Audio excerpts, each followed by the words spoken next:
प्राप्त हो पुणी थे जन्म नहीं प्रभु को जीवन में केन्द्र करी जन्म जीवन सार्थक करंतु एवं श्रद्धेय केशव भाई सावित्री माँ तांकर परिवार परिवेश व्यष्टि समष्टि उपस्थित समस्ते श्री दयालंकर अपार करुणा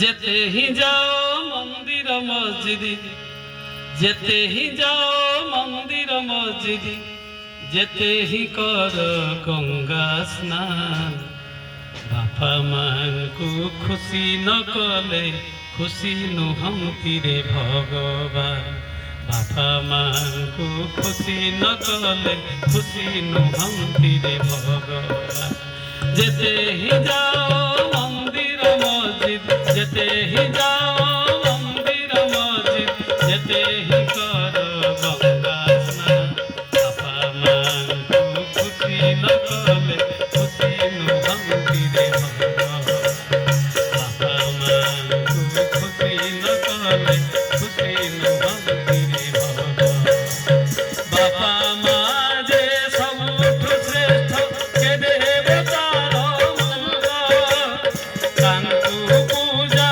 करिले मिले सब पुण्य फल तांकु दुख देई रे केही तांकु दुख देई रे केही होई पारे ना महान बापा मां को खुशी न कले खुशी नुहंती रे भगवान बापा मां को खुशी न कले खुशी नुहंती रे भगवान जिसको हमने नहीं देखा उसकी सूरत क्या होगी।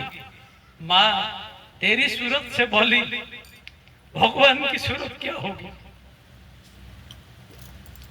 मुझा को देखी नहीं जहाँ को संग संस्पर्श आसे नहीं जहाँ को संग मु कौन सी कथबार्ता करनी से केमितिया ईश्वर केमितिया भगवान। माँ तेरी सूरत से बोली भगवान की सूरत क्या होगी। मो माँ कथा मन पड़ जाए माँ को ठारू भगवान अब किए अच्छे श्री श्री ठाकुर अनुकूल चंद्र ये जुगर सर्वश्रेष्ठ विवर्तित पुरुषोत्तम मात्र 10-11 वर्ष बयस पंचम श्रेणी पाठ पढ़ुला बेले गोटे विराट कविता लिखि जो मैंने गुरु भाई शुणी थे कविता विराट बड़ कविता तार गोटे जोड़ी पद मुझे ठाकुर कहते देखी कि पारुछ जीव ए विश्व भुवने ईश्वर जाहांको नाम बोलंती सुजन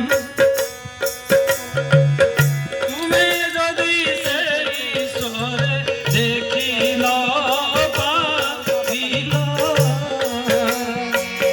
कि परितांक चरण निवेदिब फूल शिशु बालक अनुकूल चंद्र मात्र 10-11 वर्ष शिशु से कहते जो ईश्वर को तुम्हें देखी न ईश्वर को देखी इटे आम जिते बसचे किए ईश्वर को देखी किए कहते ईश्वर कला किए कहते ईश्वर गोरा किए कहते ईश्वर आकाश अच्छा किए कहते ईश्वर किसी खाती केते प्रकार कथा आम कहे ईश्वर को कहीं देखी ना जो ईश्वर को आम देखी नहीं जो ईश्वर को विषय आम किसी जानी नहीं जो ईश्वर को संगे आमर कौन डायरेक्ट संस्पर्श ना कथबार्ता कर आदेश निर्देश ग्रहण कर से केमिति ईश्वर शिशु बालक अनुकूल चंद्र कहते मु तो कहे भ्रमय विश्वास कहा पाद तले पुष्प देकी पूजा कर कहा पाखे भोग लगेब ए विश्वास को तुम्हें भांगी दियो आम कौन करुचु जो माने ए श्राद्ध होची आमर गाँ गली गोटे कथा अच्छी जीवंते नदेलु तुंडे मला बेले देलु बेणा मुंडे बाप माँ बंची थिला बेले जहाँ दरकार कौन टिके दरकार से कथा आम दौना भल पाऊना आदर श्रद्धा करूना किंतु मरीगला श्राद्ध केते कौन आम कर ଇଏ ହଉଛି କଳି ଯୁଗର ଲକ୍ଷଣ। କଣ କଣ କରନ୍ତି? ଜିଅନ୍ତା ବାପାଙ୍କୁ ଜିଅନ୍ତା ମାଙ୍କୁ ମାରନ୍ତି ଠେଙ୍ଗା, ମାରନ୍ତି ଠେଙ୍ଗା। ମଲା ପରେ ହାଡ଼ ପକାନ୍ତି ଗଙ୍ଗା, ପକାନ୍ତି ଗଙ୍ଗା। ଜିଅନ୍ତା ମାଙ୍କୁ ମାରନ୍ତି ନାଥ, ମାରନ୍ତି ନାଥ। ମଲା ପରେ କ୍ଷୀରି ଖେଚୁଡ଼ି ଭାତ, ଖେଚୁଡ଼ି ଭାତ। ଜିଅନ୍ତା ମାଙ୍କୁ କରନ୍ତି ଗାଳି, କରନ୍ତି ଗାଳି। ମଲା ପରେ ଭାତ ଥାଳିକି ଥାଳି, ଥାଳିକି ଥାଳି। ଜିଅନ୍ତା ମାଙ୍କୁ ଘରୁ ବାହାର, ଘରୁ ବାହାର। ମଲା ପରେ ନିଅନ୍ତି ସ୍ୱର୍ଗ ଦ୍ୱାର, ସେ ସ୍ୱର୍ଗ ଦ୍ୱାର। ଶିଶୁପାଳ ଅନୁକୂଳ ଚନ୍ଦ୍ର କହୁଛନ୍ତି ଏ ବିଶ୍ୱାସକୁ ତୁମେ ଭାଙ୍ଗି ଦିଅ, ତାହେଲେ କଣ କରିବାକୁ ପଡିବ? ଶ୍ରୀ ଶ୍ରୀ ଠାକୁର କହୁଛନ୍ତି ପିତା ମାତା ଦେବ ଦେବୀ ଏହି ଧରା ତଳେ ଜୀବ, ଏହି ଧରା ତଳେ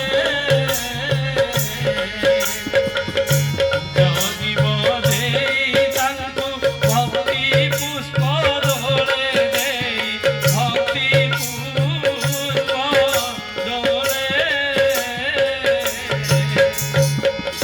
ପିତା ମାତା ଦେବ ଦେବୀ ଏହି ଧରା ତଳେ, ଯୋଉ କହୁଥିଲେ ପଞ୍ଚ ଦେବତା କଥା, ପଞ୍ଚ ଯଜ୍ଞର କଥା, ଶ୍ରୀ ଠାକୁର କହୁଛନ୍ତି যজ্ঞ মানে বুঝলি কি তুই আদর সেবায় যত্নে পালা, আর্য ছেলের নিত্য নীতি পঞ্চযজ্ঞ জীবন ঢালা।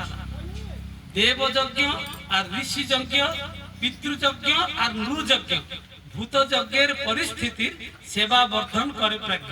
ইয়ে অলগা কথা, ମୁଁ ସାଧାରଣକୁ ଯାଉନି, ସେ ଯଜ୍ଞ ଆଡ଼କୁ ଯାଉନି। 5 ଜଣଙ୍କୁ ଆମକୁ 5 ଜଣଙ୍କ ପାଖରେ ଆମକୁ କୃତଜ୍ଞ ହେବାକୁ ପଡିବ। କିଏ ଜାଣିଛନ୍ତି? ଜଣେ ହଉଛନ୍ତି ଦେବତା ଦେବ, ଆଉ ଜଣେ ହଉଛି ଋଷି, ଆଉ ଜଣେ ହଉଛନ୍ତି ପିତୃ, ଆଉ ଜଣେ ହଉଛନ୍ତି ନୃ, ନୃ ମାନେ ଯୋଉମାନେ ଆମର ପାରିପାର୍ଶ୍ୱିକରେ ଅଛନ୍ତି, ଆଉ ହଉଛନ୍ତି ଭୂତ, ମନୁଷ୍ୟତ୍ୱର ପ୍ରାଣୀ, ଯୋଉମାନେ ଯୋଉମାନଙ୍କ ଦ୍ୱାରା ଆମେ ବଞ୍ଚିଛେ। ଏ 5 ଜଣଙ୍କ ପାଖରେ ଆମକୁ କୃତଜ୍ଞ ରହିବାକୁ ପଡିବ। ତାଙ୍କୁ ସନ୍ତୁଷ୍ଟ କରିବା ପାଇଁ ତାଙ୍କ ଉଦ୍ଦେଶ୍ୟରେ ଆମକୁ ଯଜ୍ଞ କରିବାକୁ ପଡିବ। ଯଜ୍ଞ ମାନେ ଆଦର ସେବାରେ ଯତ୍ନରେ ପାଳନ କରିବା। ଆଉ ସେ ଯୋଉ ତା ଭିତରେ ଗୋଟେ ଅଛି ନୃଯଜ୍ଞ, ପିତୃଯଜ୍ଞ। এই পিতৃযজ্ঞ হচ্ছে শ্রাদ্ধ। পিতাଙ୍କର পিতৃপুରୁଷ, ମାଙ୍କର ମାତୃପୁରୁଷ, ୟାଙ୍କ ଉଦ୍ଦେଶ୍ୟରେ ଯୋଉ ଶ୍ରାଦ୍ଧ ଦିଆଯାଏ, ଶ୍ରଦ୍ଧା ଦିଆଯାଇଛି ଶ୍ରାଦ୍ଧ, ସେଇଟା ହଉଛି ପିତୃଯଜ୍ଞ। ତାଙ୍କୁ ସନ୍ତୁଷ୍ଟ କରିବାକୁ ପଡିବ। କାହିଁକି ଆମେ ସନ୍ତୁଷ୍ଟ କରିବା? ଆପଣମାନେ ସମସ୍ତେ ଜାଣିଛନ୍ତି ବ୍ରହ୍ମା ବିଷ୍ଣୁ ମହେଶ୍ୱର ଛୋଟ ପିଲାଙ୍କୁ ମୁଣ୍ଡଳି ଯେତେବେଳେ ବୁଲଉଥିଲେ, ବ୍ରହ୍ମା ବିଷ୍ଣୁ ମହେଶ୍ୱର ଆମେ ପିଲାବେଳେ ସବୁ ମୁଣ୍ଡଳି ବୁଲଉଥିଲୁ, ଆଗ ଶିଖୁଥିଲୁ ବ୍ରହ୍ମା ବିଷ୍ଣୁ ମହେଶ୍ୱର। ଆଜିକାଲି ଯାହାକୁ ବି ପଚାରିବେ ବ୍ରହ୍ମା ବିଷ୍ଣୁ ମହେଶ୍ୱରଙ୍କ ବିଷୟରେ କହିଦେବେ। ବ୍ରହ୍ମା କଣ କରନ୍ତି? ବ୍ରହ୍ମା ହଉଛନ୍ତି ସୃଷ୍ଟିକର୍ତ୍ତା, ଯିଏ ସମଗ୍ର ବିଶ୍ୱକୁ ଯିଏ ସୃଷ୍ଟି କରିଛନ୍ତି। ବ୍ରହ୍ମା କାହାକୁ ସୃଷ୍ଟି କରିଛନ୍ତି, କେତେବେଳେ ସୃଷ୍ଟି କରିଛନ୍ତି, କାହିଁକି ସୃଷ୍ଟି କରିଛନ୍ତି? କୋଉଥିରେ ଲେଖା ହେଇଛି? ବ୍ରହ୍ମ ବୈବର୍ତ ପୁରାଣରେ ଲେଖା ହେଇଛି, ବ୍ରହ୍ମ ପୁରାଣରେ ଲେଖା ହେଇଛି। 18 ପୁରାଣରେ ବ୍ରହ୍ମ ପୁରାଣ ଅଛି, ତା ଦେହରେ ଲେଖା ହେଇଛି। কিন্তু କୋଉ ବ୍ରହ୍ମା କେତେବେଳେ କାହାକୁ କେମିତି ପାଳନ କରୁଛନ୍ତି, କେମିତି ସୃଷ୍ଟି କରୁଛନ୍ତି, କଣ କରୁଛନ୍ତି ଆମେ କିଏ ଜାଣିଛେ? ଖାଲି ବହିରୁ ପଢିକି ଆମେ ଜାଣିଛୁ। କିନ୍ତୁ ଆମମାନେ ସମସ୍ତେ ଜାଣିଛେ ମତେ କିଏ ସୃଷ୍ଟି କରିଛି, ଆପଣମାନଙ୍କୁ କିଏ ସୃଷ୍ଟି କରିଛି? ମୋ ମା ନଥିଲେ ମୁଁ ସୃଷ୍ଟି ହେଇପାରିଥାନ୍ତି? ମତେ ସୃଷ୍ଟି କରିଛି କିଏ? ସେ ମୋ ସୃଷ୍ଟି ପାଇଁ ଦାୟୀ କିଏ? ମୋ ମା। ମୋ ମା ଯଦି ନଥାନ୍ତା ମୁଁ ସଂସାରରେ ଜନ୍ମଗ୍ରହଣ କରିପାରିଥାନ୍ତି, ଆପଣ ସାମ୍ନାରେ ଠିଆ ହେଇପାରିଥାନ୍ତି? ତାହେଲେ ମୋ ପାଇଁ ବ୍ରହ୍ମା କିଏ? ମୋ ପାଇଁ ବ୍ରହ୍ମା ମୋ ମା। ବିଷ୍ଣୁ ହଉଛନ୍ତି ପାଳନ କର୍ତ୍ତା, ଯେ ସମଗ୍ର ବିଶ୍ୱ ଜଗତକୁ ଯେ ପାଳନ କରୁଛନ୍ତି। ସେମିତି ବିଷ୍ଣୁ କାହାକୁ ପାଳନ କରୁଛନ୍ତି, କେତେବେଳେ ପାଳନ କରୁଛନ୍ତି, କାହିଁକି ପାଳନ କରୁଛନ୍ତି, ଆପଣ ବିଷ୍ଣୁ ପୁରାଣରେ ଜାଣିବେ। କିନ୍ତୁ ଆପଣମାନେ ସମସ୍ତେ ସ୍ୱୀକାର କରିବା ପାଇଁ ବାଧ୍ୟ। ଆମକୁ କିଏ ଲାଳନ ପାଳନ କରିକି ଏଠି ଛିଡ଼ା ଯାଇ କରିଛି? ମତେ କିଏ ଲାଳନ ପାଳନ କରିକି ଆପଣଙ୍କ ସାମ୍ନାରେ ଛିଡ଼ା କରିଛି? ମୋ ମା ଯଦି ମତେ ଲାଳନ ପାଳନ ନ କରିଥାନ୍ତା, ମତେ ଜନ୍ମ ଦ୍ୱାରା ସୃଷ୍ଟି କଲା, ମୋ ମା ଯଦି ମତେ ଲାଳନ ପାଳନ ନ କରିଥାନ୍ତା, ମାତୃଗର୍ଭରେ ଥିଲାବେଳେ ମୋ ମା ଯଦି ମତେ ଭ୍ରୂଣହତ୍ୟା କରିଦେଇଥାନ୍ତା, ମୁଁ ଜନ୍ମ ହେଇପାରିଥାନ୍ତି? ମୁଁ ଜନ୍ମ ହେଲା ପରେ ମୋ ମା ଯଦି ମତେ କ୍ଷୀର ଖାଇବାକୁ ଦେଇନଥାନ୍ତା, ମତେ ପାଖରେ ନ ରଖିଥାନ୍ତା, ମୋର ଆଦର ଯତ୍ନ ନ କରିଥାନ୍ତା, ମୁଁ ବଞ୍ଚିଥାନ୍ତି? ତାହେଲେ ମୋର ପାଳନ କର୍ତ୍ତା କିଏ? ସେ ମୋ ପାଇଁ ମୁଁ ପାଳନ କଥା ହଉଛି ମୋ ମା। ଆଉ ଦେବଦେବ ମହାଦେବ ଯିଏ ହଉଛନ୍ତି ସଂହାର କର୍ତ୍ତା। ଆମେ ଏପର୍ଯ୍ୟନ୍ତ ଜାଣିଥିଲୁ ଯେ ମହାଦେବ ସଂହାର କରନ୍ତି ମାନେ ସମସ୍ତଙ୍କୁ ମାରି ଦିଅନ୍ତି। ଈଶ୍ୱର ଭଗବାନ କାହାକୁ ମାରନ୍ତି? ଭଗବାନଙ୍କର ତିନିଟା ନାଁ। ଦେବଦେବ ମହାଦେବ କାହାକୁ ମାରନ୍ତିନି, ଆମେ ଭୁଲ ବୁଝିଥିଲୁ। ଠାକୁରଙ୍କ ପାଖକୁ ଆସିଲା ପରେ କଣ ବୁଝିଲୁ ନା ଶ୍ରୀ ଶ୍ରୀ ଠାକୁର କହୁଛନ୍ତି ତାଙ୍କୁ ପୂଜିଲେ କଣ ହବ? ତାହାଙ୍କୁ ପୂଜିଲେ ଯାଏ ସକଳ ବିକାର ଯାଏ ସକଳ ବିକାର। ଭଗବତ କାମ ମୋକ୍ଷ ମିଳେ ଅନିବାର ଆଜି ମିଳେ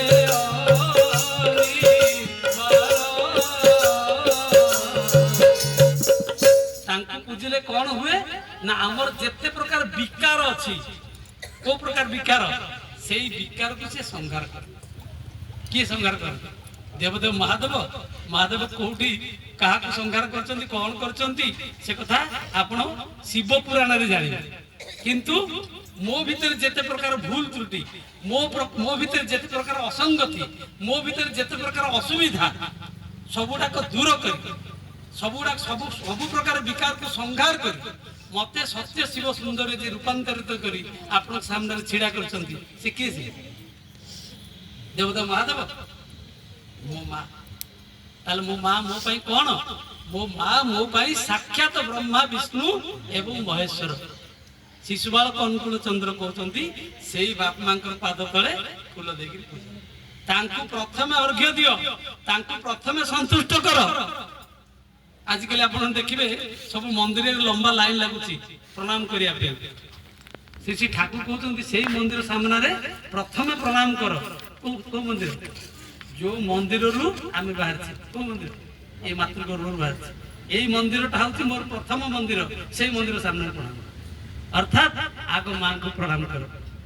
ଆପଣ ଜାଣିଛନ୍ତି ଶ୍ରୀ ଶ୍ରୀ ଠାକୁରଙ୍କର ଜୀବନୀ ଆପଣ ପଢିଲେ ଜାଣିବେ, ଠାକୁରଙ୍କ ଜନ୍ମ ଠାରୁ ଜୀବନର ଶେଷ ପର୍ଯ୍ୟନ୍ତ ମାଙ୍କୁ କେମିତି ଭଲ ପାଉଥିଲେ, କେତେ ଭଲ ପାଉଥିଲେ, କେତେ କଥା ଅଛି ଏତେ କମ ସମୟ ଭିତରେ କହିହେବ। ଗୋଟିଏ ଯୋଡେ ଛୋଟିଆ କଥା କହୁଛି ଠାକୁରଙ୍କ କଥା। ଶିଶୁ ବାଳକ ଯେତେବେଳେ ଛୋଟ ହେଇଛନ୍ତି, ଶିଶୁ ଶ୍ରୀ ଶ୍ରୀ ଠାକୁର ଛୋଟ ପିଲା ପାଠ ପଢିବାକୁ ଯାଉଛନ୍ତି, ମା କୌଣସି କାରଣ ବିରକ୍ତ ହେଇକି କହିଲେ ତୁ ଆଜି ପରୀକ୍ଷାରେ କିଛି କରିପାରିବୁ, କିଛି ଲେଖିପାରିବୁ। ସେଦିନ ଅଙ୍କ ପରୀକ୍ଷା ଥାଏ। ଠାକୁର ଯାଇଛନ୍ତି ସ୍କୁଲକୁ, ଯାଇକି পেপর ধরছেন প্রশ্ন ধরছেন কিন্তু কিছু লেখু না। শিক্ষক পচারে অনুকূল তোর কোণ হয়েছে লেখিপারু কাই তোতে আসুনি না স্যার মো মা কইছি আজ তু কিছু লেখিপারিবনি, মু যদি লেখিদেবি তো মো মাঙ্ক কথাটা মিছ হয়ে যাব, তেণু মু কিছু লেখুনি। আপনার মৌখিক ভাবে মতো যা পচারিবে মু সব প্রশ্ন উত্তর ଦେଇଦେବି। আমি যদি দিয়েথান্তে আম পিলা দিয়েথান্তে কোন করতে জিদ্দি করিকি লেখিকি আসিকি মাঙ্ক কইতা দেখ তু কইদেলু কিছু লেখিপারিবনি, মু সব লেখি। ঠাকুর দা কলে যাইছেন গাধেই যাইছেন নইকি পদ্মা নদী কি, পদ্মা নদীরে উঠিলা বেলକୁ গোটে কাচ গোড়ে পশি ফসফসে রক্ত বাহার, ছোট ছুয়া ফসফসে রক্ত বাহারুଛି। স্কুল টাইম ହେଇଗଲାଣି। মা কହୁଛି মা ମୋ ପାଦରେ ରକ୍ତ କାଚ ପଶି ଯାଇଛି, ମୋ ପାଦରୁ ରକ୍ତ ବାହାରୁଛି, ମୁଁ ଆଜି ସ୍କୁଲକୁ ଯିବିନି। ମା ବିରକ୍ତ ହେଇକିରି କହିଲେ କିଛି ତୋର କିଛି ହେଇନି, ଯା ସ୍କୁଲକୁ ଯା। ସିଧା ଖାଇ ପିଇକି ସ୍କୁଲକୁ ବାହାରିଲା। ସ୍କୁଲ ଯେମିତି ଛୁଟି ହେଲା 4ଟା 5ଟା ବେଳକୁ ସ୍କୁଲରୁ ଆସିଲା ବେଳକୁ ଗୋଡ଼ ଏତେ ମୋଟା ହେଇଯାଇଛି, ରକ୍ତ ଜମାଟ ବାନ୍ଧି ଯାଇଛି, ଗୋଡ଼ ଏତେ ମୋଟା ହେଇଯାଇଛି। ମା ଯେମିତି ଦେଖିଦେଲେ ଜିଭ କାମୁଡ଼ି ପଡ଼ିଲେ ତୋର ଇଏ କ'ଣ ହେଇଛି? ନା ମୋର ଗୋଡ଼ରେ କାଚ ପଶିଥିଲା, ମୁଁ ତୋତେ କହିଲି। ନା ତୁ ସ୍କୁଲକୁ କାହିଁ ଗଲୁ? ନା ତୁ କହିଲୁ ତୋର କିଛି ହେଇନି, ସ୍କୁଲକୁ ଯା। ତୁ ଯେତେବେଳେ କହୁଛୁ ତୋର କିଛି ହେଇନି, ମୋର କିଛି ହେଇନି, ମୁଁ ସ୍କୁଲକୁ ଗଲି। କେମିତି ମାତ୍ର ଜାଣିଛନ୍ତି? ଇଏ ତ ପିଲା ବେଳର କଥା କହିଲି, ବୁଢ଼ା ବେଳର କଥା କହୁଛି। ଶ୍ରୀ ଶ୍ରୀ ଠାକୁର ଯେତେବେଳେ ଜୀବନ ସାରା କେତେ ଘଟଣା। ଶ୍ରୀ ଶ୍ରୀ ଠାକୁର ଯେତେବେଳେ ଦେଓଘର ଆସିଲେ 1946 ମସିହା, ଶ୍ରୀ ଶ୍ରୀ ଠାକୁରଙ୍କ ବୟସ ଯେତେବେଳେ 58 ବର୍ଷ, ଜଣେ ରିଟାୟାର୍ଡ ଲୋକ ବୁଢ଼ା ବୟସରେ ବୁଢ଼ା, 58 ବର୍ଷ ପରେ ଶ୍ରୀ ଶ୍ରୀ ଠାକୁର ଯେତେବେଳେ ଦେଓଘରରେ ଅବସ୍ଥାନ କରୁଛନ୍ତି, ଭକ୍ତମାନେ ବସିଛନ୍ତି, କଥାବାର୍ତ୍ତା ଚାଲିଛି, ହଠାତ୍ ଠାକୁର କାନ୍ଦିବାକୁ ଆରମ୍ଭ କଲେ। ଛୋଟ ଛୁଆ ଭଳିଆ କଇଁ କଇଁ କାନ୍ଦୁଛନ୍ତି, ଭୋ ଭୋଇ କାନ୍ଦୁଛନ୍ତି। ଠାକୁରଙ୍କ ସାମ୍ନାରେ ବହୁତ ଭକ୍ତ ବସିଥିଲେ, ଜଣେ ଆମେରିକାନ ଭକ୍ତ ବସିଥିଲେ। ସେ ଦେଖିକିରି କହିଲେ ଠାକୁର ଆପଣ କଥାବାର୍ତ୍ତା କରୁଥିଲେ ସବୁ ତ ଠିକ ଥିଲା, ହଠାତ୍ କ'ଣ ଭୋ ଭୋଇ କାନ୍ଦୁଛନ୍ତି, କଇଁ କଇଁ କାନ୍ଦୁଛନ୍ତି? ଠାକୁର କହିଲେ ମୋ ମାଙ୍କ କଥା ମନେ ପଡ଼ିଗଲା। ମୁଁ ଗୀତ ଗାଇଲା ବେଳକୁ ମୋ ମା କଥା ମନେ ପଡ଼ିଲା। ବୁଢା ବୟସରେ ଠାକୁର କହୁଛନ୍ତି ମୋ ମାଙ୍କ କଥା ମନେ ପଡିଗଲା। ଆମେରିକାନ ଭକ୍ତ ଜଣ କହୁଛନ୍ତି ଠାକୁର ଆପଣଙ୍କର ବୟସ କେତେ ହେଲାଣି, ଆପଣଙ୍କର ମା କେବେଠୁ ଗଲେଣି, ଏବେ ଆପଣଙ୍କ ମାଙ୍କ କଥା ମନେ ପଡିଲା, ଆପଣ ମାଙ୍କୁ ମନେ ପକେଇ କାନ୍ଦୁଛନ୍ତି? ନା ମାଙ୍କୁ ମନେ ପକେଇ କାନ୍ଦିବେନି? ଯାହାର ରକ୍ତରୁ ରକ୍ତ ନେଇ, ଯାହାର ମଜ୍ଜାରୁ ମଜ୍ଜା ନେଇ, ଯାହାର ରସରୁ ରସ ନେଇ, ଯାହାର ଜୀବନରୁ ସବୁ କିଛି ନେଇକିରି ଗୋଟେ ନାଇକି ଦି ଖଣ୍ଡ କରାଯାଇଛି।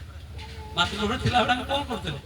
ମା ଯାହା ଖାଉଥିଲା ସେୟା ଖାଉଥିଲେ, ମା ଯାହା ଚିନ୍ତା କରୁଥିଲା ଆମେ ସେୟା ଚିନ୍ତା କରୁଥିଲେ। ସବୁ ମାର ଦିଟା ନାଇ କଟା ହେଇଗଲା ଯେତେବେଳେ ଆମେ ଅଲଗା ହେଇଗଲା, କିନ୍ତୁ ସବୁ ତ ମାର। ସେ ମାକୁ ମୁଁ କେମିତି ଭୁଲିଯିବି?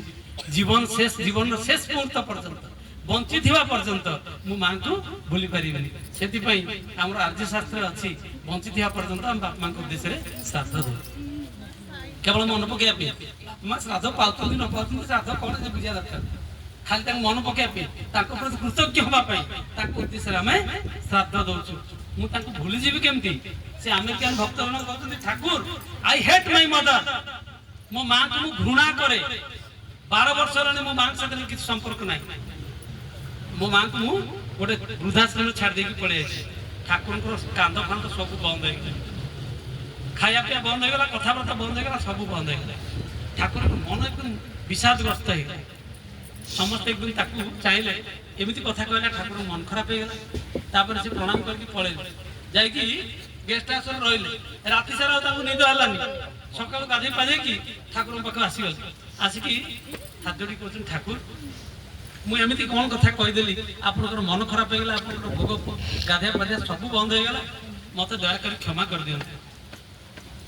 ଆଉ କହୁଛନ୍ତି ଠାକୁର ମତେ ଟିକେ ଆପଣ ବତେଇ ଦିଅନ୍ତୁ, ମତେ ଟିକେ ଶିଖେଇ ଦିଅନ୍ତୁ ମୋ ମାଙ୍କୁ ମୁଁ କେମିତି ଭଲ। ଶ୍ରୀ ଠାକୁର କହିଲେ ନନୀ ଦାଙ୍କୁ, ନନୀ ଗୋପାଳ ଚକ୍ରବର୍ତ୍ତୀ କହିଲେ ନନୀ ତାକୁ ଟିକେ ମାଙ୍କୁ ଭଲ ପାଇବାର ମନ୍ତ୍ରଟା ଟିକେ ଶିଖେଇ ଦିଏ। ନନୀଦା ତାଙ୍କୁ ଦୀକ୍ଷା ଦେଲେ। ସେ ଦୀକ୍ଷା ନେବାର କିଛି ଦିନ ପରେ ତାଙ୍କୁ ସ୍ୱଦେଶକୁ ଫେରିଗଲେ, ଆମେରିକା ଫେରିଗଲେ। ଆମେରିକା ଫେରିଗଲା ପରେ ତାଙ୍କ ମାଙ୍କୁ ଖୋଜିଲେ। ସେ 3 ପୁଅ 3 ଭାଇ, ଇଏ ସବା ସାନ। ମାଙ୍କୁ ଖୋଜି ଖୋଜି ଗୋଟେ ଓଲ୍ଡ ଏଜ୍ ଆଶ୍ରମରେ ପାଇଲେ, ବୃଦ୍ଧାଶ୍ରମରେ ପାଇଲେ। ସେତେବେଳକୁ ପାଇଲା ବେଳକୁ ମାଙ୍କର ସେତେବେଳେ ଆଉ କିଛି ରେସ୍ପନ୍ସ ନାହିଁ, ଆଖିକି ଦେଖାଯାଉନି, କାନକୁ ଶୁଣା ଯାଉନି, କୌଣସି ପ୍ରକାର ସାড়ା ନାହିଁ।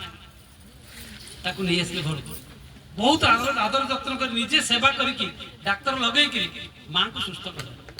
ମା ଆଖିରେ ଦେଖିପାରିଲେ, କାନରେ ଶୁଣି ପାରିଲେ। ସେତିକି ବେଳେ ମା ପଚାରିଲେ, ହୁଇଲ ଚେୟାରରେ ମାଙ୍କୁ ବସେଇକି ବୁଲଉଛନ୍ତି, ସେତିକି ବେଳେ ମା ପଚାରୁଛନ୍ତି ବାବୁ ପୁଅ ତମେ କିଏ? ସେ ମୋର ତ 3ଟା ପୁଅ, ସମସ୍ତେ କୋଟିପତି, ମତେ ସେ କେହି ପାଖରେ ରଖିଲେନି, ଗୋଟେ ବୃଦ୍ଧାଶ୍ରମରେ ଛାଡି ଦେଇକି କିଏ କୁଆଡେ ପଳେଇଲେ, ମୋ କଥା କେହି ବୁଝିଲେନି, ମୁଁ ତ ମରି ଯାଇଥାନ୍ତି ଭଲ ହେଇଥାନ୍ତା, ତମେ କିଏ? ସେ ମତେ କାହିଁକି ତମେ ଆଣିକି ଏତେ ସେବା ଶୁଶ୍ରୂଷା କରିକି ମତେ ପୁଣି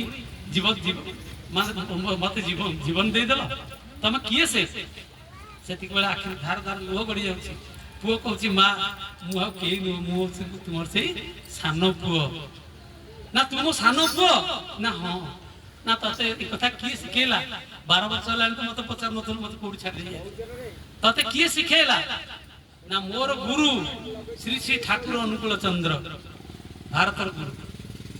ନା ସେ ତୋର ଗୁରୁ ଶ୍ରୀ ଶ୍ରୀ ଠାକୁର ଅନୁକୂଳ ଚନ୍ଦ୍ର ନୁହଁ, ସେ ମୋ ପାଇଁ ସ୍ୱୟଂ ଜେସସ୍ ଖ୍ରାଇଷ୍ଟ, ସେ ହଉଛନ୍ତି ମୋ ପାଇଁ ଯୀଶୁ ଖ୍ରୀଷ୍ଟ, ଯିଏ ମୋର ହଜିଲା ପୁଅକୁ ମୋ ପାଖକୁ ଫେରି ଦେଇଛନ୍ତି। ମୁଁ ତାଙ୍କୁ ଏଇଠି ପ୍ରଣାମ କରୁଛି। ଚିନ୍ତା କରୁଛନ୍ତି ମାଙ୍କୁ କେତେ ଠାକୁର ଭଲ ପାଆନ୍ତି, ଆଉ ମାଙ୍କୁ ଭଲ ପାଇବାର ମନ୍ତ୍ରଟା ସେ ଠାକୁର ଆମକୁ ଶିଖେଇ ଦେଇଛନ୍ତି।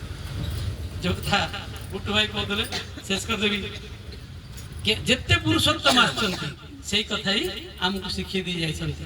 ଏ କଳିର ଶେଷ କାଳରେ ଠାକୁର ଆସିକି ଏକଦମ ଗଭୀରରୁ ଗଭୀରତମ ପ୍ରଦେଶକୁ ଠାକୁର ପ୍ରବେଶ କରିଛନ୍ତି। ଇଏ ଯେତେ ପୁରାଣ ଶାସ୍ତ୍ର, ଯେତେ ଏସବୁରେ କିଛି ନାହିଁ। ଏତେ ଖାଇବା ପିଇବା, ମୁଁ ଯୋଉ ପ୍ରଥମ ଗୀତ ଗାଇଲି, ଯେତେ ଯାଅ ମନ୍ଦିର ମସଜିଦ, ଯେତେ କର ଗଙ୍ଗା ସ୍ନାନ, କିଛି ହବନି। ବାପା ମାଙ୍କୁ ସନ୍ତୁଷ୍ଟ ନ କଲେ କିଛି ହବନି। ଅଯୋଧ୍ୟା ରାମଚନ୍ଦ୍ର ଯେତେବେଳେ 14 ବର୍ଷ ବନବାସ କରିକି ଫେରୁଛନ୍ତି, ଢୋଲ ଟମକ ବାଜୁଛି, ବିଭିନ୍ନ ପ୍ରକାର ତୋରଣ ବନ୍ଧା ହେଇଛି, ଭଗବାନଙ୍କ ନାଁରେ ଜୟ ଜୟକାର ଚାଲିଛି। କିଏ କହୁଛନ୍ତି ପ୍ରଜାରଞ୍ଜନ ରାମଚନ୍ଦ୍ର କି ଜୟ, କିଏ କହୁଛନ୍ତି ରାଜାଧିରାଜ ରାମଚନ୍ଦ୍ର କି ଜୟ, କିଏ କହୁଛନ୍ତି ପୁରୁଷୋତ୍ତମ ଭଗବାନ ରାମଚନ୍ଦ୍ର କି ଜୟ। ଭଗବାନ ରାମଚନ୍ଦ୍ର କଣ କଲେ ଜାଣିଛନ୍ତି? ସିଧା ଯାଇକି ତାଙ୍କ ମାଙ୍କ ପାଖକୁ ପଳେଇଲେ ରାଜୁ ବସ ମା ଗୋଟେ ମାନେ ଲୁଚିକିରି ବସଛନ୍ତି ଯେତେବେଳେ ମାଙ୍କୁ ଯାଇକି ପ୍ରଣାମ କରୁଛନ୍ତି ମା କହିଲେ ରହ ଆଗ ମତେ କହ ତୁ ମୋ ପୁଅ ନା ତତେ ଯୋଉ ସବୁ ଗାଁ କହୁଛନ୍ତି ମାନେ ରାସ୍ତାରେ କହୁଛନ୍ତି ପ୍ରଧାନରଞ୍ଜନ ରାମଚନ୍ଦ୍ର ରାଜାଧିରାଜ ରାମଚନ୍ଦ୍ର ପୁରୁଷୋତ୍ତମ ଭଗବାନ ରାମଚନ୍ଦ୍ର ମୁଁ ତୋ ମୁହଁରୁ ଶୁଣିବାକୁ ଚାହୁଁଛି ତୁ କିଏ ମତେ ପରିଚୟ ଦେ ମାଙ୍କର ହାତକୁ ନେଇକି ମଥା ଉପରେ ଥୋଇ ଦେଇଛନ୍ତି ପ୍ରଭୁ ରାମଚନ୍ଦ୍ର କହିଲେ ମା ତୋର ମଥା ମୋ ଏଇ ମଥା ଉପରେ ଯାହାର ହାତ ଥିବ ତୋର ହାତ ଥିବ ସେ ଭଗବାନ ନହେଇକିରି ରାଜାଧିରାଜ ନହେଇକି ପୁରୁଷୋତ୍ତମ ନହେଇକିରି କଣ ହବ ନିଜ କଥା କହିଲେ ମୁଁ ଏଥିରେ କଣ କରିଥାନ୍ତି ମାଙ୍କୁ ପଛକୁ ପକେଇ ଆଗ ମୋ ଫଟୋଟା ଉଠୁ ଆଗ ମୋ ନାଁଟା ବାହାରୁ କହିନଥିଲେ ମାଙ୍କୁ କହିଲେ ସବୁ କ୍ରେଡିଟ ମାଙ୍କୁ ଦେଲେ ତୋ ଯୋଗୁ ତ ମୁଁ ଆଜି ପୁରୁଷୋତ୍ତମ ଭଗବାନ ହେଇଛି ତୁ ତ ମତେ ଜନ୍ମ ଦେବାରୁ ଭଗବାନ ହେଇଛି ଶ୍ରୀ ଶ୍ରୀ ଠାକୁର କହୁଛନ୍ତି ତୁମର ପିତା ମାତାଙ୍କର ବିଶେଷ ବୈଶିଷ୍ଟ୍ୟ ସଂଗତିର ଆଶୀର୍ବାଦୀ ମୁହୂର୍ତ୍ତ ତୁମର ସମ୍ଭାବନାକୁ ସୁଚାରୁ ସ୍ଫୁରଣରେ ଉଦ୍ଭିନ୍ନ କରି ତୋଳିଛି সেই বিশেষ বৈশিষ্ট্যর বিশেষ সংগতির বিশেষ সময় ছড়া তুমମାନଙ୍କର সম্ভাব্যতার কৌশি সম্ভাবনা হি নথিলা তেণু তুমি তাঙ্ক নিকটরে চির কৃতজ্ঞ তোমার জীবন বর্ধন ও স্ফুরণা সেমানଙ୍କର হি আদিম অবদান তেণু ঈশ্বরଙ୍କୁ লক্ষ্য କରି କୁହ ପିତା ଧର୍ମ ପିତା ସ୍ୱର୍ଗ ପିତା ହି ପରମନ୍ତପ ପିତରି ପ୍ରତିମା ପର୍ଣ୍ଣେ ପ୍ରିୟନ୍ତେ ସର୍ବଦେବତା ଆହୁରି ଉଦାତ୍ତ କଣ୍ଠରେ କୁହ ତ୍ରିଷୁ ଲୋକେଷୁ ନାସ୍ତି ମାତୃ ସମାଗମ ଏ ବାଣୀ ଭିତରେ ଠାକୁର କଣ କହିଛନ୍ତି ସମ୍ପୂର୍ଣ୍ଣ ବିଜ୍ଞାନର କଥା କହୁଛନ୍ତି ତୁମର ପିତା ମାତାଙ୍କର ବିଶେଷ ବୈଶିଷ୍ଟ୍ୟର ବିଶେଷ ସଂଗତି ଛଡା ଗୋଟେ ବିଶେଷ ମୁହୂର୍ତ୍ତରେ ପିତା ମାତା ସଂଯୋଗ କାଳେ ବୀଜା ଲେଖିଲା मोर पिता माता जदि से विशेष संगति विशेष मुहूर्त विशेष वैशिष्ट्य जदि मिलित नहई थांते मोरी भलिया गोटी आत्मा एपर्यंत ए वायुमंडल घूरी बुलता जन्म चिंता करि पड़तन केते विज्ञान भीतर अछि मो बाप मां चाहिले बोली मु जन्म हली से श्री ठाकुर कहउछंती तुमरो जीवन वर्धन और स्फुरणा तुमे जहा हेछ सब होची ए मानकर अवदान तेणु ईश्वर को लक्ष्य कर पिता होती धर्म पिता होती स्वर्ग पिता होती तपस्या पिता होती सब किसी पुणी कहते आउर उदात्त कंठर कह त्रिषु लोकेषु नास्ति मातृ समागम माँ भाया गुरु तीन लोक नहांती आउ माँ को क्या सहित तुलना कर पिता को आकाश सहित तुलना कर माँ को भगवान रामचंद्र कौन कहले जननी जन्मभूमि स्वर्गादपि कर जननी आउ जन्मभूमि स्वर्ग ठार भी बड़ बापा ठार आहरी बड़ पितृऋण समस्ते किसी ना किसी सुझी पारे मातृऋण कहीं सुझी पारे बनारस दीटा मंदिर अच्छे देखिए जड़े लोक बापा ऋण सुझापी से मंदिर दीटा तैयारी करता बापा मंदिर गोटे अच्छी ठीक माँ को मंदिर अड़े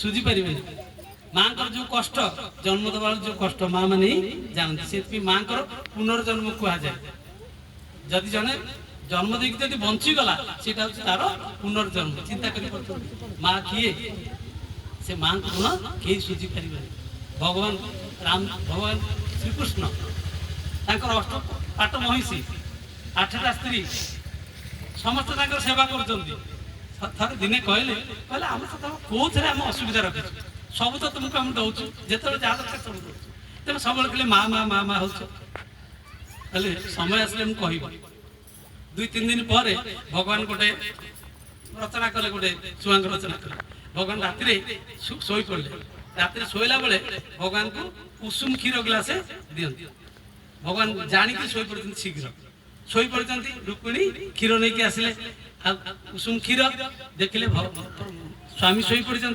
स्वामी को जब डाक कौन हम सेवा अपराध हम तेणु सी कौन कले किसी समय अपेक्षा कले कहला किए तो समय अपेक्षा कर टेबुल पर क्षीर टा रखिदे गोटे घोड़े घोड़े देखी अंतपुर जाकि शोई दिन सका भगवान उठी कहते तुम जानी भल कि शोला बेले उषुम क्षीर ग्लास पीकी शुए तुम तो काली मत देना चल देख अच्छी देखिए टेबुल पर थी आसती माँ मैंने आप कौन करता मो कम अच्छे ना मुझे धरिक दिखाई शोई थे मुझे थोई देखिए भगवान कहले मो तुम पचार ना मो माँ भितर तुम भितर कौन पार्थक्य मो माँ जदि होता सेमती उषुम क्षीर ग्लास धरिकी सेमती ठिया होता केतेबेले मो कन्हई उठिबो मो हाथर क्षीर ग्लास पीबो तापर जाईकी मु सोइबी ये होची माँ स्त्री माँ हेले भी स्त्री आ माँ समान ही परिबे मार रोल अलग अकबर बीरबल कथा आपण जानछन्ती अकबर कोनसी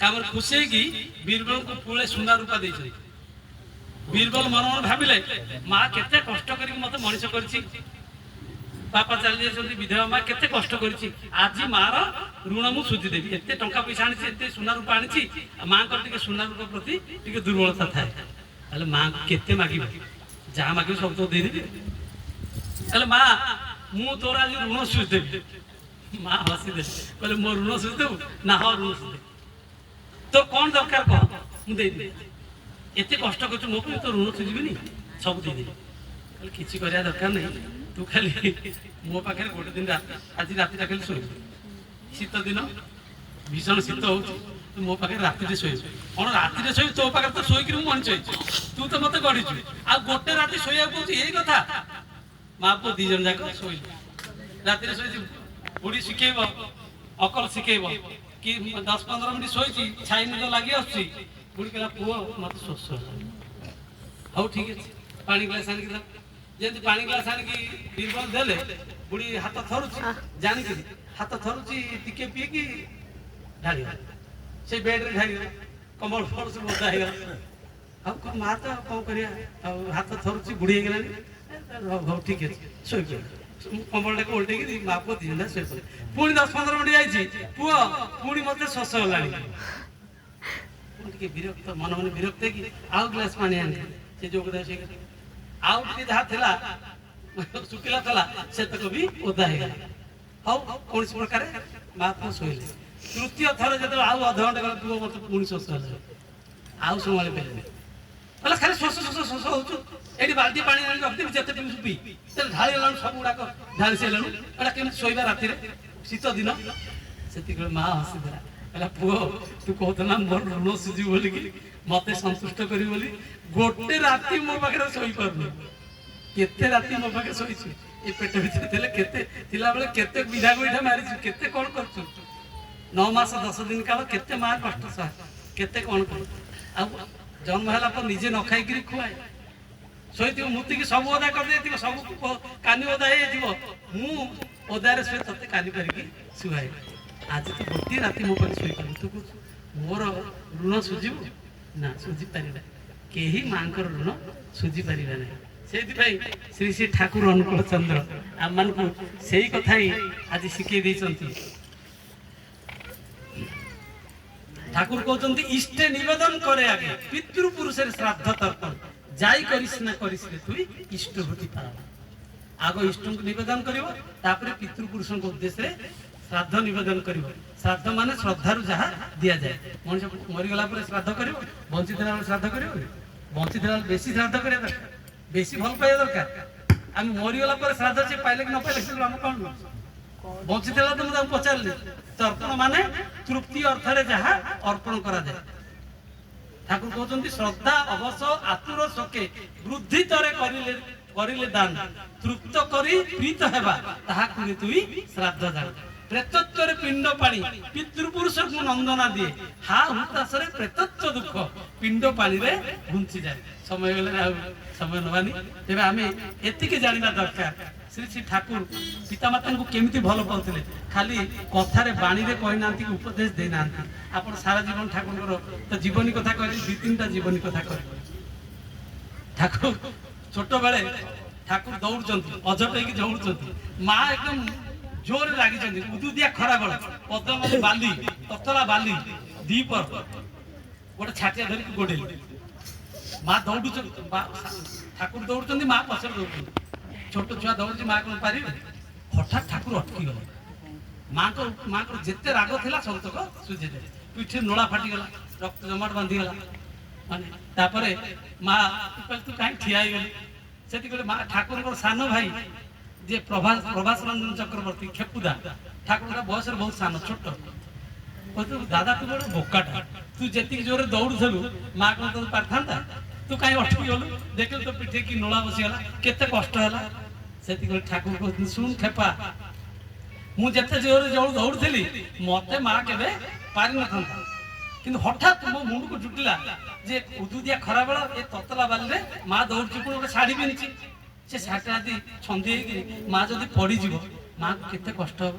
ଇଏ ତ ଲଳା ବସିଯାଇଛି, 2-3 ଦିନ ପରେ ଭଲ ହେଇଯିବ, କିନ୍ତୁ ମୋ ମା ମନରେ ଯୋଉ ଆଘାତ ହେଇଥାନ୍ତା, ମୋ ମା ଶରୀରରେ ଯୋଉ କଷ୍ଟ ହେଇଥାନ୍ତା, ସେଇଟା ମୁଁ କେବେ ଭୁଲି ପାରିନଥାନ୍ତି। ସେଇଥିପାଇଁ ଆପଣମାନେ ଦେଖିବେ ଶ୍ରୀ ଶ୍ରୀ ମାଙ୍କର ମାତା ମନମୋହିନୀ ଦେବୀଙ୍କର ଯେତେବେଳେ ମହାପ୍ରାଣ ହେଲା, ଠାକୁର ମନା କରିଥିଲେ, ମା ଠାକୁର ଯେତେବେଳେ ଠାକୁର ଯୁଆଡେ ଯାଆନ୍ତି ମା ଜବରଦସ୍ତ ମାଙ୍କ ଠାକୁରଙ୍କ ସାଙ୍ଗରେ ଯାଆନ୍ତି।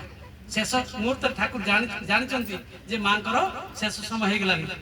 ଠାକୁର କହିଲେ ମା ମୁଁ କଲିକତା ଯାଉଛି, ତୁ କେବେ ଯିବୁନି, କୌଣସି ପରିସ୍ଥିତିରେ କଲିକତା ଯିବୁନି। ମା ଦିନେ ଗଲା, 2 ଦିନ ଗଲା, 3 ଦିନ ଆଉ ସମ୍ଭାଳି ପାରିଲେନି, ସମସ୍ତଙ୍କୁ ଆଡ଼େଇକି ନିଜେ ଚାଲିଗଲେ। ଠାକୁରଙ୍କ ପାଖରେ ଯାଇ ପହଞ୍ଚିଗଲେ। ଠାକୁର ଦେଖିକି ବହୁତ କଷ୍ଟ, ମନ କଷ୍ଟ ହେଲା। ମା ମୋ କଥା ଶୁଣିଲୁନି, ତୁ ପଳେଇ ଆସିଲୁ। ତାପରେ ମା ଆସିଲେ, ଗୋଟେ ଅସାଧ୍ୟ ରୋଗ ହେଲା, ତାପରେ ମାଙ୍କର ମହାପ୍ରାଣ ହେଲା। ଠାକୁର କହିଲେ ମୁଁ ମାଙ୍କୁ ବଞ୍ଚେଇ ପାରିବି। ଆଉ ମାଙ୍କର ସେ ଯୋଉଠି ସମାଧି ହେଇଥିଲା 6 ମାସ ପର୍ଯ୍ୟନ୍ତ ଶ୍ରୀ ଶ୍ରୀ ଠାକୁର ସେଇଠି ଲୁହ ଗଡ଼େଇଲେ। ମୁଁ ମା ଥିଲା ବୋଲି ସବୁ କରିଥିଲି, ଏ ଯେତେ ଯାହା କରିଛି ସବୁ ମା ପାଇଁ କରିଛି, ମାକୁ ଖୁସି କରିବା ପାଇଁ କରିଛି। ଠାକୁରଙ୍କ ପାଖରେ ବସିଛନ୍ତି ଭକ୍ତମାନେ, ବିରାଟ ବିରାଟ ଭକ୍ତ ବସିଛନ୍ତି, ମାନେ ବିଶିଷ୍ଟ ବୈଜ୍ଞାନିକ କେଷ୍ଟପ୍ରସନ୍ନ ଭଟ୍ଟାଚାର୍ଯ୍ୟ, ଆପଣ ଜାଣିଛନ୍ତି, ବିରାଟ ବଡ଼ ବୈଜ୍ଞାନିକ ବସିଛନ୍ତି। ଠାକୁର କହୁଛନ୍ତି କେଷ୍ଟଦା, ଆପଣଙ୍କ ମାଙ୍କ ଗୋକୁ କେବେ ଦେଖିଛନ୍ତି? ଗୋ ନଡ଼ାଚଡ଼ା କରିଛନ୍ତି? ନାଇଁ ଠାକୁର, ମୁଁ କରିବି। ଶରତଚନ୍ଦ୍ର ହାଲଦାର ପ୍ରଫେସର, ଯେ ସତ୍ସଙ୍ଗ ପ୍ରେସିଡେଣ୍ଟ ଥିଲେ, ତାଙ୍କୁ ପଚାର ଶରଦା ଆପଣ ମାଙ୍କର ଆପଣ ମାଙ୍କ ସେବା କରିଛନ୍ତି, ଭୁଅ କାମ କରିଛନ୍ତି? ନା ଠାକୁର ସେ ସୁଯୋଗ ମୋର ହେଇନି। ଠାକୁର କହିଲେ ଏଇ ହାତରେ ମୋ ମାଙ୍କ ଭୁଅକୁ ମୁଁ ନଡ଼ାଚଡ଼ା କରିଛି, ମୋ ମାଙ୍କ ଭୁଅକୁ ଏପଟେ ସେପଟେ କରିଛି, ମୋ ମାଙ୍କ ସେବା କରିଛି ଜୀବନ ଶେଷ ମୁହୂର୍ତ୍ତ ପର୍ଯ୍ୟନ୍ତ। ଏବେ ବି ଆପଣ ଦେଖିବେ ସେଇ ଧାରା ଚାଲିଛି, ଅଦ୍ୟାବଧି ସେଇ ଲୀଳା କରେନ ଗୋରା ରାୟ, କେହ କେହ ଭାଗ୍ୟବାନ ଦେଖିବାରେ ପାଏ। ଏବେ ବି ସେଇ ପିତା ପୁତ୍ର ଲୀଳା ଆଜି ଚାଲିଛି। ଦେଖନ୍ତୁ ଠାକୁର ଏବଂ ଶ୍ରୀ ଶ୍ରୀ ବରଦା, ଶ୍ରୀ ଶ୍ରୀ ବରଦା, ଶ୍ରୀ ଶ୍ରୀ ଦାଦା ଏବଂ ଶ୍ରୀ ଶ୍ରୀ ଦାଦା ବର୍ତ୍ତମାନ ଆଚାର୍ଯ୍ୟ ଦେବ, ଆଉ ବର୍ତ୍ତମାନ ଆଚାର୍ଯ୍ୟ ଦେବ ପୂଜ୍ୟବା ଶ୍ରୀ ଶ୍ରୀ ଅବିନ୍ଦା କେମିତି ତାଙ୍କ ବାପାଙ୍କର ସେବା କରୁଛନ୍ତି, କେମିତି ତାଙ୍କର ମାଙ୍କର ସେବା କରୁଛନ୍ତି, ସେଇଟା ଆମର ଶିକ୍ଷା ଦରକାର। ଆଉ କଣ ହବ, ମୁକ୍ତି ହବ, କଣ ହବ, ସେଥିରେ କିଛି ଦରକାର। ମୁଁ ବୈକୁଣ୍ଠ ସମାନ ଅଟେ ସେହି ଘର, ପରସ୍ପର ସ୍ନେହ ହିଁ ଥାଏ ନିରନ୍ତର। ଯୋଉ ଘରେ ବାପା ମାଙ୍କୁ ପଚାରନ୍ତିନି, ବାପା ମାଙ୍କର ସ୍ନେହ ଶ୍ରଦ୍ଧା ନାହିଁ, ପରସ୍ପର ଭିତରେ ସ୍ନେହ ସମ୍ପର୍କ ନାହିଁ, ସେ କଣ? ସେଇଟା ବୈକୁଣ୍ଠ, ସେଇ ଘରେ ହଉଛି ବୈକୁଣ୍ଠ। ଏଇ ଘରେ ଆମେ ବୈକୁଣ୍ଠ ପ୍ରତିଷ୍ଠା କରିବା, ଶ୍ରୀ ଶ୍ରୀ ଠାକୁରଙ୍କୁ ଅନୁସରଣ କରିବା ପାଇଁ। ତେବେ ଯାହା ହଉ, ସେ ଅମର ଆତ୍ମା ଆଜି ତ ଆମ ପାଖରେ ନାହାନ୍ତି, କିନ୍ତୁ ସେ ଯଦି ଜନ୍ମ ନ ନେଇଥାନ୍ତି ଏଇଠି କୋଉଠି ଥିବେ, ଏଇ ବାୟୁମଣ୍ଡଳ କୋଉଠି ଥିବେ। ସେଥିପାଇଁ କହନ୍ତି, ମାନେ ଯୋଉ କହୁଛନ୍ତି ପ୍ରେତ ମାନେ, ପ୍ରେତ ଶବ୍ଦର ଅର୍ଥ ପ୍ରଯୁକ୍ତ ଇ ଯୁକ୍ତ, ଅର୍ଥାତ୍ ପ୍ରକୃଷ୍ଟ ରୂପରେ ଯାହାକୁ ପଠାଯାଏ। ପ୍ରକୃଷ୍ଟ ରୂପରେ କୋଉଠି? ଶ୍ରାଦ୍ଧ ଦେଲେ ପଠେଇବେ, ବ୍ରାହ୍ମଣ ଯୋଉ ମନ୍ତ୍ର ଦେଲେ ପଠେଇବେ, ମୁଁ କାହାକୁ ସମାଲୋଚନା କରୁନି, ପିଣ୍ଡ ଦେଇଦେଲେ ପଠେ, ପିଣ୍ଡ ମାନେ ହଉଛି ଶରୀର, ସେ କେମିତି ଶରୀର ଗ୍ରହଣ କରିବେ, ଆଉ ଥରେ କେମିତି ଜନ୍ମ ଗ୍ରହଣ କରିବେ, ତା ପାଇଁ ଉପାୟ କଣ? ସେଥିପାଇଁ କହନ୍ତି ଯୋଉମାନେ ନିଗୁରା, ଯୋଉମାନେ ଗୁରୁ ଗ୍ରହଣ କରୁନାହାନ୍ତି, ବୀଜ ମନ୍ତ୍ର ପାଇନାହାନ୍ତି, ସେମାନଙ୍କର ଶ୍ରାଦ୍ଧ ଦେବାର ଅଧିକାର ହିଁ ନାହିଁ, ସେ ପାଇବେନି। ଆଉ ଏ ନାମ ସଂକୀର୍ତ୍ତନ, ଏ ନାମ ସଂକୀର୍ତ୍ତନ ମାଧ୍ୟମରେ ସେ ଉପରକୁ ଯିବେ, ଅନ୍ୟ କୌଣସି ରାସ୍ତା ନାହିଁ। ଠାକୁର କହୁଛନ୍ତି କୀର୍ତ୍ତনের একটা শক্তি আছে, তা জোর করে মনকে উচ্চে নিয়ে যায়, এই আত্মাকে জোর করে সে ঠেল এই কীর্তন। ସେଥିପାଇଁ ଏ ନାମ ସଂକୀର୍ତ୍ତନ ସତ୍ସଙ୍ଗର ବ୍ୟବସ୍ଥା କରାଯାଇଛି। ତେବେ ତାଙ୍କ ପାଖରେ ଆମକୁ ପହଞ୍ଚିବାକୁ ହେଲେ ତାଙ୍କର ତ ସ୍ଥୂଳ ଶରୀର ନାହିଁ, ତାଙ୍କର ପଞ୍ଚ ଜ୍ଞାନେନ୍ଦ୍ରିୟ ନାହିଁ, ପଞ୍ଚ ତନ୍ମାତ୍ର ନାହିଁ, ପଞ୍ଚ କର୍ମେନ୍ଦ୍ରିୟ ନାହିଁ, କିଛି ନାହିଁ। ଆମେ କେମିତି ତାଙ୍କ ପାଖରେ ପହଞ୍ଚିବା? ଏଇ ନାମ ସଂକୀର୍ତ୍ତନ ମାଧ୍ୟମରେ ପହଞ୍ଚିବା, ଏଇ ଶବ୍ଦ ବ୍ରହ୍ମ ମାଧ୍ୟମରେ ପହଞ୍ଚିବା। ତେଣୁ ତାଙ୍କ ଉଦ୍ଦେଶ୍ୟରେ ସେ କୀର୍ତ୍ତନ କରି ଶେଷ କରିବା।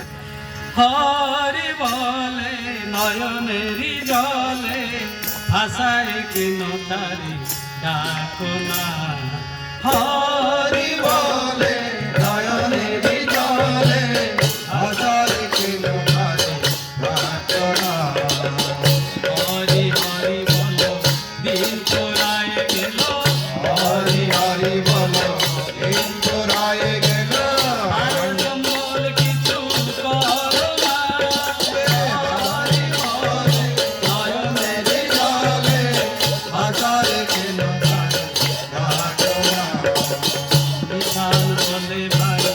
আর তো সময় নাই, চলা রে গোবিন্দ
पुरुषोत्तम वंदे पुरुषोत्तम प्रेममय श्री श्री ठाकुर अनुकूल चंद्र जी की जय। राधा जगत जननी श्री श्री बड़मा की जय। परम पूज्य पादो श्री श्री बड़दा की जय। परम पूज्य पादो श्री श्री आचार्य देव की जय।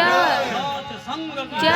वंदे पुरुषोत्तम वंदे पुरुषोत्तम वंदे पुरुषोत्तम वंदे पुरुषोत्तम परम प्रेममय श्री श्री ठाकुर अनुकूल चंद्र जी की जय। जय गुरु। जय गुरु।